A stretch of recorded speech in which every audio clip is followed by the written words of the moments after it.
Hello everyone, I hope you are doing well. Today we'll talk about how to fix or how to solve the problem of YesStyle. We click on settings. Here we click on apps, default apps, app settings.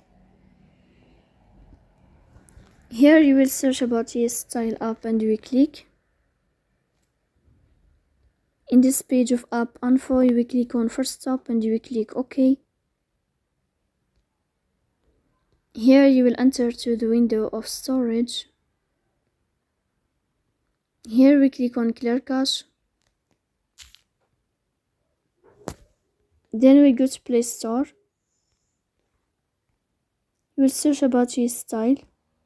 If you find update here, then you will update your app. And if it's not working with you, then we'll uninstall your app and you will install it again. So that's all. Don't forget to support us by like and subscribe. See you next time and thank you for your